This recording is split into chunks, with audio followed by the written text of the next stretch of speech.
Seringkali waktu gua mau keluar buat main, hal yang pertama gua pikirkan adalah, meskipun gua cowok ya, hal yang pertama yang gua pikirkan adalah gua harus pakai baju kayak gimana nih? Harus pakai baju dengan warna apa, terus atasnya gimana, bawahnya gimana. Meskipun ya ujung-ujungnya pasti atasnya ada kaos, bawahnya pasti celana panjang, mau itu chino, jeans atau yang lainnya. Pasti itu. Tapi yang membuat gua dilematis adalah apa yang akan orang-orang lain pikirkan saat melihat gue dengan pakaian tersebut. Gak perlu teman gue dulu yang lihat, kayak orang lain ngeliat gue kayak gimana. Justru gue gak masalah sih, walaupun cuma pakai celana pendek dan baju yang mungkin atasannya gak senada dengan celananya, karena teman-teman gue pasti gak akan merhatiin banget. Kayak ya udah, gue datang bukan untuk dilihat penampilannya, tapi datang untuk memenuhi aja buat main dan sebagainya. Tapi karena orang lain yang pasti bakal di jalan bakal ketemu dengan orang lain gitu, gue ngerasa harus memikirkan itu.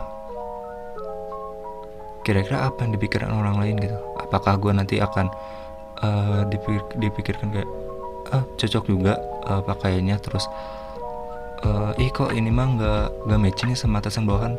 Kenapa gue bisa berpikir seperti itu? Karena gue kalau keluar dan melihat orang lain, mau itu cowok atau cewek, berpakaian yang mungkin cukup eye catching, gue pasti mikirin itu gitu. Nah, gue takut itu terjadi kepada gue gitu. Itu suzon bukan sih? Tapi menurut gue cuman berusaha menempatkan orang lain gimana.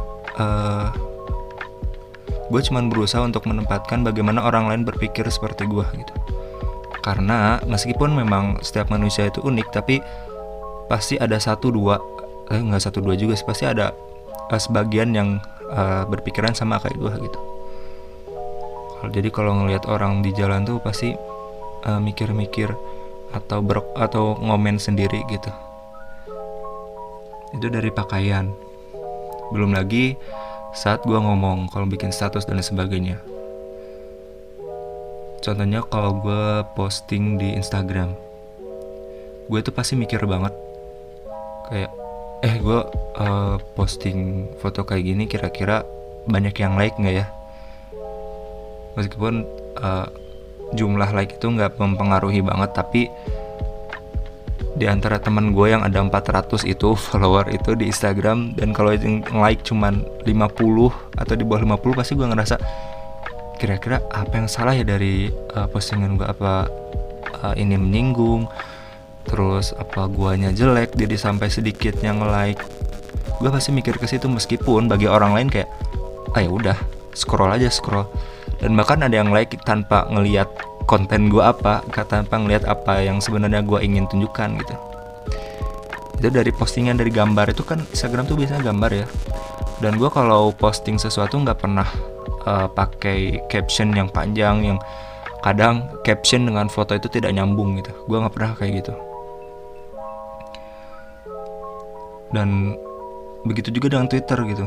Kalau dari foto saja bisa menimbulkan pikiran gue yang kayak gitu, kayak orang-orang ini bakal suka atau enggak ya dari foto aja yang tidak memiliki yang maknanya pun pasti bakal bermacam-macam gitu.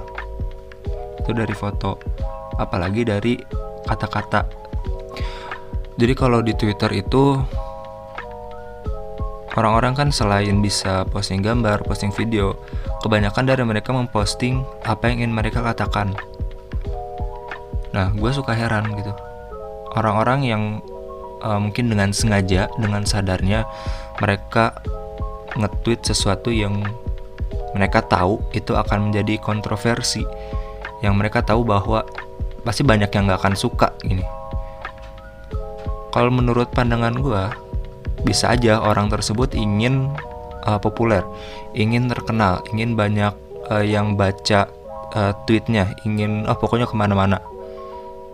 Tapi di satu sisi, kenapa orang rela untuk dibenci, orang rela untuk menjadi kontroversial hanya agar dia terkenal, hanya agar tweetnya itu dibaca atau banyak yang nge-retweet. Kenapa orang rela melakukan hal tersebut gitu? Itu nggak cuma di Twitter kan, di YouTube, di TikTok itu banyak sekali. Oke, kita move ke TikTok. Seperti yang kita tahu, mungkin beberapa ada akun yang selalu, nggak selalu sih, kayak ada akun yang membuat konten di mana dia itu menyerang secara umum pandangan tentang orang lain gitu, pandangan mengenai yang orang lain sudah setuju bahwa ini tuh benar, tapi sama orang tersebut ditentang gitu. Atau dia membuat bahwa dirinya itu merupakan orang yang paling tinggi derajatnya atau paling kaya dan sebagainya, yang mana orang-orang pasti bakal ada sebagian yang berpikir bahwa kok ini sombong sih, kok ini ria sih. Tapi selama itu gue masih ngerasa, oh ini masih bisa jadi inspirasi. Bisa aja orang ini ingin menginspirasi orang lain supaya, ayo kalian bisa jadi kaya kayak gue. Tapi dengan cara, lihat nih, gue punya ini, punya ini. Lo jangan sombong ya, gitu. Mungkin kurang lebih kayak gitu. Ada di satu sisi yang suka mikirin pendapat orang lain, ada juga yang masa bodoh gitu.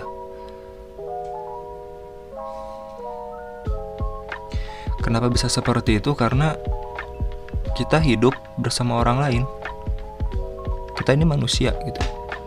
Gue pribadi ya, nggak maksudnya semuanya juga pasti manusia, tapi pandangan gue bahwa semua orang pasti bakal ada rasa kepedulian. Ya kepedulian, meskipun itu mungkin malah jadi perilaku yang kurang menyenangkan dengan ngomongin orang dan sebagainya. Tapi begitulah manusia gitu, suka mengomentari orang, suka macam-macam lah ya. Itu bisa jadi salah satu bentuk kepedulian, bahwa kenapa kamu melakukan seperti ini, kamu tahu nggak dampak ini seperti apa gitu, meskipun caranya dirasa kurang menyenangkan. Karena kita peduli gitu, karena manusia itu makhluk sosial. Justru gue nggak suka saat gue melakukan ini itu tapi orang-orang bodo amat gitu. Kalian pernah lihat berita di China nggak? Ada seorang ibu atau bapak-bapak gitu, jadi beliau itu terjatuh di tengah jalan, di pinggir jalan, dan orang-orang tuh lalu lalang begitu aja, nggak ada yang nolongin. Ini sebelum corona ya, nggak ada yang nolongin gitu. Di mana kepeduliannya gitu? Kalau di Indonesia masih mending ya, ada yang ngerekam gitu, meskipun nolonginnya belakangan, tapi ada yang ngerekam, seenggaknya ada rasa kepedulian gitu. Meskipun niatnya mungkin beda. Gue gak mau tinggal di lingkungan yang orang-orang gak peduli. Gue masih mending di lingkungan yang orang-orang tuh masih care sama penampilan gue. Misalkan kalau gue keluar masih mengkritik mungkin perilaku gue dan lain sebagainya, gue masih mending di tempat seperti itu ketimbang gue bebas melakukan apa aja tanpa orang lain peduli. Jadi kayak misalkan dia tuh tahu bahwa gue tuh salah, tapi dia diam aja. Nah, gue nggak suka gitu. Itu artinya dia itu ingin gue hancur dengan sendirinya.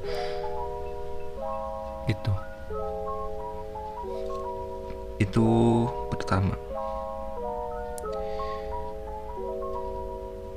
Kemudian yang kedua, selain karena kita manusia, yang kedua karena tadi bahwa kita itu pasti hidup dalam sebuah lingkungan sosial, baik itu di lingkungan sekolah, lingkungan masyarakat, maupun lingkungan kerja.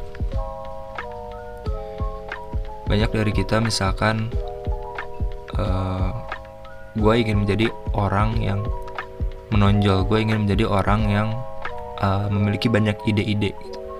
Tapi di satu sisi kalau di lingkungan kerja pasti ada aja orang yang lihat gue kayak, kok ini caper sih, kok idenya kayak gini sih. Pasti ada aja orang seperti itu, dan gue memiliki pikiran bahwa iya ya, kayaknya orang lain bisa gak nyaman dengan apa yang gue sampaikan. Dan akhirnya gue menutup diri. Gue akhirnya gak jadi untuk mengungkapkan ide tersebut, atau gak jadi untuk speak up, karena takut gue gak termasuk dalam kelompok sosial tersebut. Takut gue gak diterima.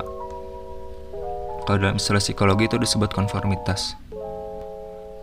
Kenapa gue bikin podcast ini? Karena kebanyakan dari kita tuh ngerasa bahwa perkataan orang lain itu cukup mengganggu pikiran kita gitu, cukup mengganggu apa yang akan kita putuskan.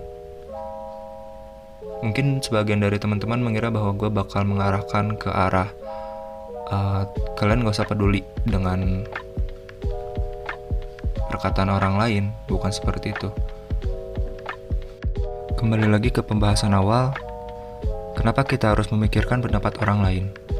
Kenapa harus memikirkan apa yang orang lain akan pikirkan terhadap kita jika melakukan ini, jika kita memakai pakaian ini? Jawabannya simple. Pasti agar kita diterima. Jawabannya simple. Pasti agar kita diterima di lingkungan tersebut.